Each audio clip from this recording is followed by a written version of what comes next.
you? Hello. Great, how are you? Great. Having a nice trip Yeah, Oh, yeah. we're happy from to be London, in Paris. that's right? Yeah. Woke up at 5 this morning to come down, so it's been good. It's a long road. It's a long road, yes. So, we are here today because it's your concert later. So, to start with the interview, can you talk us a bit about your last album, Bones, that has been out almost one year ago? That's right. So, Man, yeah. That's crazy. We're coming up on a year. Time flies. Yeah. The fans, it has a good feedback from the fans and everything from the last album. Or Yeah, I mean it's the first album we've got to record with Nate. And before it, we were more of a kind of blues-oriented harmonica band. So it's been a big transition for us to record an album with keyboards and kind of more experimental rock sounds and stuff.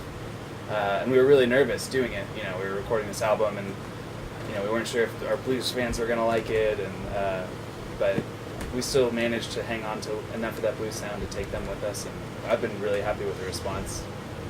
Last night was our first time in London, and everyone was going really crazy, especially for the new songs, which is a really great feeling. because you tour a lot.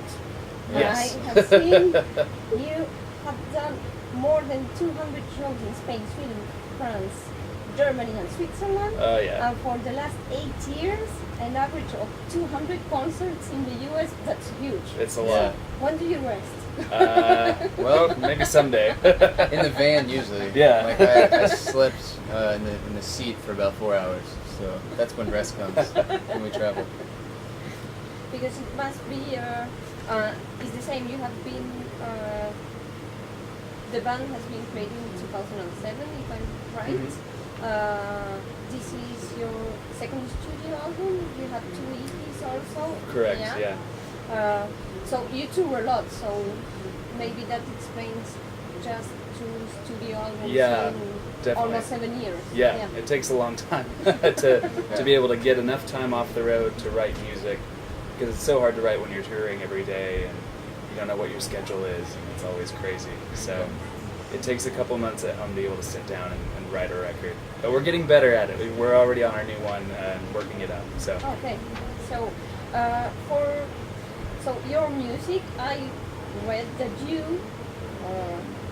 define your music like urban fueled by you rock. Can you explain that? our singer could probably explain that a little better than us. Yeah, that was. The first time was I've that? seen this. Oh. Yeah. It's a new style. Yeah. Well, I like to think it's Get a little ever. bit of this. Yeah, this is now it's Scotch fueled. Scotch by field you. bourbon, right? Or Scotch field. Bourbon is up there. Oh, there we go. No? Great. Yeah. Perfect. That was, I can't remember how that came about or who coined that, but I feel like we definitely came from those roots, and we still have a lot of that. But I like to think with every album we're releasing, that sound is evolving and changing. But it's always fun. It's always and fun, I think right. that's where the bourbon fueled comes in. It's music you want to have a good time to and dance and party, But yeah, it's always expanding our definition of how we consider our music. It's always getting bigger and Now we're just trying to figure out something catchy to call it. yeah. Psychedelic voodoo rock. Yeah. And it's quite, would you say it's, because we have many different sounds in your music, for example in Zydeco, say like that, I don't know if that's Zydeco, right, Yeah. quite psychedelic, I would say, and it has some jazzy rhythms also, so it's quite, you have many different styles in just one album, or even in one song. So which are your main influences? Because you have, if we pick all the different styles. Yeah. Well, we all come from such different musical backgrounds. Some of us were raised in jazz, and some of us were raised in blues rock, and some in hip hop and funk. So we always blend all these elements together. I think that's why you have a tune like Zydeco that has like a kind of a New Orleans swampy kind of feel, and then it kind of rocks out in the chorus more like a White Stripes or like a Led Zeppelin sound. Those are two bands that are big influences on all of us, I would say. Just being in Nashville, we have Jack White, who lives there, and he's you know, he's kind of a new rock god in a lot of ways, just like Led Zeppelin was the old, you know. But yeah. Yeah. It's the same with Heavy Hammer. It's quite energetic. This one, it's more powerful also. So yeah, it's very. And to take another one, my love, it's acoustic, so it's quite three different Yeah. words, I would say, of music. Right. It's Yeah. completely different. We try, again, we all come from very different Mm. styles, so on some songs they all blend together, you know, and it gets a little more obscure where the influence is coming from, but those are two. Heavy Hammer is, you know, pretty much, you can tell what influenced that song, and My Love's the same way. It's, you know, more acoustic driven, so some of them, you know, are more straightforward, like, you know, acoustic influence, and some of them are more of a blend of a bunch of different influences. And so you work with Eddie Spear to produce Bones. So how did you come to work with him? How everything get together? I really don't don't know. know. It's Nashville, so you're always, everyone is, you know, running in these circles, and all the bands hang out with each other, and all the bands hang out with all the engineers, and somewhere in that fray we met Ed and just really liked hanging out with him, and tried a couple demos with him, and he made them sound incredible. So we ended up using him. He's worked with some of the greatest artists too, so he's got this really huge breadth of knowledge and experience. So he's able to really help us point in a direction. He's really able to bring out the best artisticness from us, just because he's been through it all. You know, he's done it before. So it's been nice to have him captaining the ship. Yeah. Okay, so he knows how to work with everybody. Yeah. Right. So we would say that, well, you have already said it. You work. Many bands come from Nashville, and Nashville makes us think of country music. Yeah.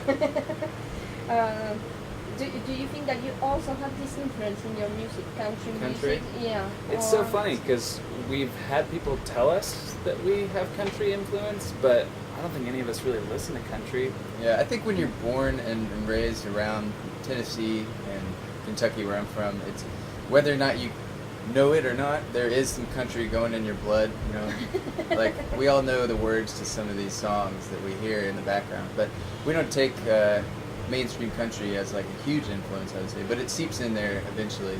Just down, it's hard to find. Indirect, but, yeah. It's in your blood. Maybe. Yeah. Maybe. Yeah. It's somewhere. It's around our blood. Yeah. It definitely surrounds us. It's in the air. Yeah. Yeah, Exactly. there it is. In the Yeah, air. it's in the air. So you told me you were working, start working on a new album. Yeah. Do you think that because you have done, I have seen you were touring until mid-July in Europe, and then the US again.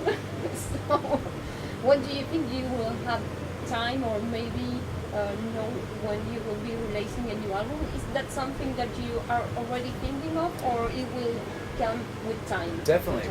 Yeah, we're working on demoing and writing the songs right now, and I'd say we're probably halfway through that process. So we're planning on doing some more demos later in July, and then hopefully we'll be recording an album in the fall, and then releasing it, I hope, in the spring, but we'll see. Okay, so